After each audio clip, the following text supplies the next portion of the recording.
YouTube channel में उपस्थित सभी को मेरा नमस्कार। आज का विषय है पैनक्रियास से उत्पन्न होने वाली बीमारी पैनक्राइटिस। आज इस पैनक्राइटिस की डिस्कशन करने से पहले सबसे पहले हमें जानें कि ये जो पैनक्राइटिस किस तरह से उत्पन्न होता है और किससे ये रिलेटेड है। हमारे शरीर में पैनक्रियास नामक एक एंडोक्राइन ग्लैंड है। हालांकि इसको केवल एंडोक्राइन्स बोलना गलत होगा। एक्सो और एंडो दोनों कैरेक्टर्स इस पैनक्रियास ग्लैंड्स में होते हैं और ये पैनक्राइटिस के साथ साथ इसमें दो प्रकार के सेल्स होते हैं जिसको अल्फा सेल्स और बीटा सेल्स कहते हैं। अल्फा सेल्स ग्लूकागोन को जनरेट करते हैं और ग्लूकागोन ये कन्वर्ट करते हैं हमारी बॉडी के अंदर जो ग्लाइकोजेंस है उसको ग्लूकोज में कन्वर्ट करता है। और इधर हमारा जो बीटा सेल्स है उसमें सिक्रेशन होता है इंसुलिन ग्लूकोज को बार्न करते हैं और ग्लूकोज को बार्न करके उसमें एटीपी और के फॉर्म में और एटीपी जब एक्सेस हो जाते हैं उसको ग्लाइकोजन में कन्वर्ट करके सबक्यूटेनियस के रूप में वो फैट के रूप में हमारी बॉडी में वहाँ उपस्थित रहता है। तो यहाँ पर अगर हम पोजिशंस को देखें तो इस पोजिशंस में हमारी ठीक जस्ट ये जो एपिगैस्ट्रिक रीजन्स हैं इसके जस्ट लेफ्ट में एपिगैस्ट्रिक रीजन के जस्ट लेफ्ट साइड में जो हमारा पैनक्रियास यहाँ से शुरू हो करके और इसका लंबाई लगभग 6 इंच से लेकर के 10 इंच तक लगभग होते हैं। और इस पैनक्राइटिस का मतलब जो आइटिस है, आइटिस का मीनिंग होते हैं, आइटिस मीनिंग इन्फ्लेमेशंस। तो types of the inflammations, types of the pancreatitis दो टाइप्स होते हैं, एक acute pancreatitis and chronic pancreatitis. तो ये दोनों ही खतरनाक होते हैं, लेकिन एक्वाटिक पैनक्राइटिस जो होते हैं ऑनसेट स्टार्ट होते हैं और ये पैनक्राइटिस हमारी आहार विहार या बहुत ज़्यादा गरिष्ठ भोजन लेने के वजह से भी होता है। अधिकतर देखा गया जो लोग अल्कोहल या मादक द्रव्य का सेवन करते हैं और अनियमित आहार है उन लोगों में ये पैनक्रियास का प्रॉब्लम ज़्यादा देखा गया। आजकल फास्ट फूड को जो हम देखते हैं तो इस हर तरीके की बीमारी को उत्पन्न करने के लिए जो कॉज है ये कॉज है वो फास्ट फूड का भी बहुत बड़ा योगदान है। तो इस तरह से जो पैनक्राइटिस में लिए और जब पैनक्राइटिस हो जाते हैं पैनक्राइटिस का इसमें जब इन्फ्लेमेशन हो जाते हैं इसका जो पेन सिम्टम जो आती हैं भयंकर पेन होती हैं और इस पेन तब कम होते हैं जब हम दोनों हाथ पैर को इकट्ठे कर लेते हैं, जब मोल्ड कर लेते हैं तब थोड़ा सा दर्द इसमें कम होता है और इसमें दर्द कम होने का नाम ही नहीं लेता है और इसमें वॉमिटिंग फील होते हैं। एक भी बूंद पानी अंदर जाए तो वॉमिटिंग होते हैं। तो इसीलिए ऐसे केसेस में ओरली कट कर दिया जाता है, फ्लूइड इंटेक को बंद कर दिया जाता है और कम से कम 72 घंटे तक फूड को बंद करके इसमें लिक्विड जो है IV से के माध्यम से या मेडिसिन के ऊपर इनको रखा जाता है। और इस तरह से जब ये जो कॉजेस को हम देखते हैं कई सारे कॉजेस होते हैं। एक तो हमने बताया फास्ट फूड वगैरह और मादक द्रव्य के सेवन से होते हैं। दूसरा होते हैं गॉल ब्लैडर स्टोन के वजह से। गॉल ब्लैडर स्टोन के वजह से जब वो ब्लॉकेज होते हैं पैनक्रियास का जो रास्ता डक्ट ब्लॉक हो जाता है उस समय हो जाते हैं। कैंसर की वजह से भी जब वहाँ पर रास्ता ब्लॉक हो जाते हैं तब जाकर के जो पैनक्रियास के जूस है वो आ नहीं पाती हैं ड्यूडेनम में और क्योंकि उसमें बाइकार्बोनेट भी सिक्रेशन होते हैं। एक ग्लूकागोन, एक इंसुलिन और बाइकार्बोनेट रिस्ट्रिक्ट होते हैं और बाइकार्बोनेट जो स्टोमक के अंदर एसिड होते हैं उसको न्यूट्रलाइज करने के लिए ये बाइकार्बोनेट अत्यधिक लाभदायक हैं। और जब ये बाइकार्बोनेट नहीं बनता है तो जो हमारा फूड है वो एसिडिक मीडियम में रहते हैं, जलन निरंतर होती रहती है, भयंकर जलन होती है, जलन रुकता नहीं है।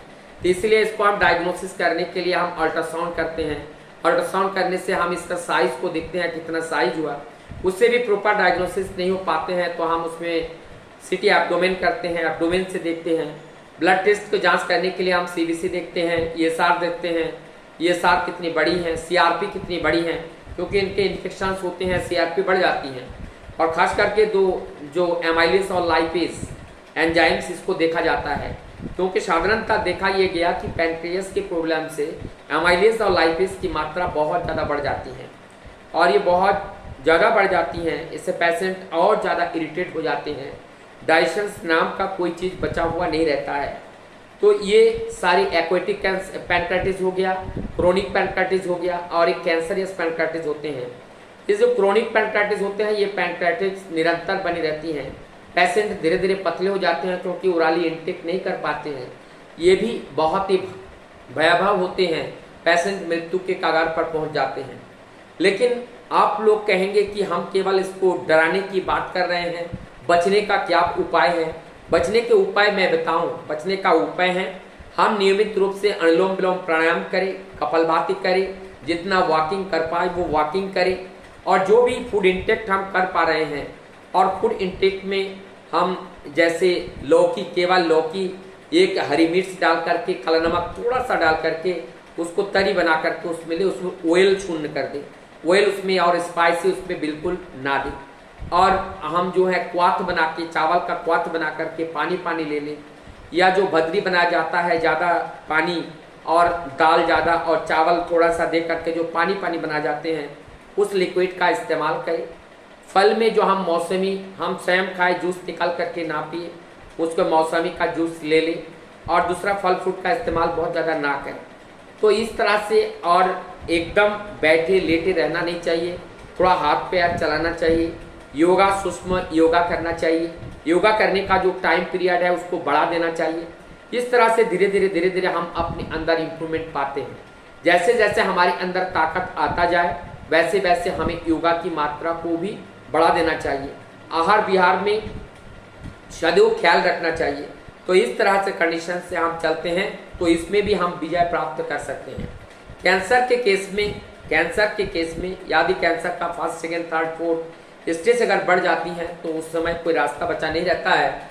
लेकिन पहले स्टेज या सेकेंड स्टेज में जब पकड़ में आ जाते हैं, उस समय में रेडियोथेरापी, केमोथेरापी, जो भी हमारी थेरापी के साथ साथ, थेरापी ये तो है ही, ये जो हमारी मॉडर्न साइंस में थेरापी की दी जाती है, लेकिन आयुर्वेद में भी अगर आयुर्वेद का व्यवस्थाएं हम लें, पंचकर्म, हम उसके पंचकर्म का जो जो उचित है, और जो नेचुरोपैथिक के द्वारा एवं हमारे जो जितने भी योगा के द्वारा जितना हम कर सके उसको ज़्यादा से ज़्यादा हमें करना चाहिए। कभी कभी देखा जाता है जो क्रोनिसिटी बीमारी की जितनी बढ़ती जाती हैं, उतना ही उनका मेडिसिन का डोज बढ़ाना पड़ता है, तब जाकर के उस बीमारी कंट्रोल में आते हैं, नहीं तो बीमारी अनकंट्रोल हो जाता है, चाहे वो थेरापी कोई सा भी हो। इस तरह से योग के माध्यम से, नेचुरोपैथी के माध्यम से या आयुर्वेद के माध्यम से जब हम इसको ठीक करना चाहे तो मेडिसिन के साथ साथ हमें योग भी करना चाहिए, और नेचर के साथ अपने आप को युक्त रखना चाहिए। जब हम नेचर के साथ युक्त रखते हैं, इस तरह से करते हैं, तो हम इसको कंट्रोल रख पाने में सक्षम होते हैं। यहाँ पे जो बीटा सेल्स हैं इंसुलिन सिक्रेशन करते हैं, ग्लूकागोन सेल्स हैं, जो यहाँ पे जो अल्फा सेल्स है जो ग्लूकागोन का सिक्रेट करते हैं, यह हमारे ब्लड में ग्लूकोज लेवल को मेंटेन करने का काम करता है। दोनों ही अत्यंत महत्वपूर्ण है। और हमारे ये जो ग्लैंड्स हैं, ये एक्सोक्राइन और एंडोक्राइन ग्लैंड्स, दोनों ग्लैंड्स हैं, डार्कलेस का भी और डार्क का भी काम करते हैं। जैसे इंसुलिन डॉट के द्वारा, इनके जो सेल्स के द्वारा सिक्रेशन होते हैं। तो इस तरह से हमें ये हमारा जो पैनक्रियास है बहुत ही इंपॉर्टेंट है, बाइकार्बोनेट का सिक्रेशन होता है, तो पैनक्रियास बहुत इंपॉर्टेंट है। तो पैनक्रियास को इंटैक्ट रखना, पैनक्रियास को सपोर्ट करना आहार विहार के माध्यम से, वही उनका सुरक्षा है। इसलिए मेडिकल साइंस में कहा जाता है prevention is better than treatment. Treatment से ज़्यादा अच्छा है जो हम इसको प्रिवेंशन करें। मुझे लगता है ये वीडियो आप लोगों को अच्छा लगा होगा। यदि अच्छा लगे तो इस वीडियो को लाइक कीजिएगा, सब्सक्राइब कीजिएगा, शेयर कीजिएगा। और मैं डॉक्टर दीपंकर मंडल, मैं यही आशा के साथ प्रत्येक दिन आप लोगों से मिलता हूँ कि आप सभी लोग स्वस्थ होंगे और निरोग काया से जी रहे होंगे। मैं आप सबके लिए मंगल प्रार्थना करते हुए सबको मेरे तरफ से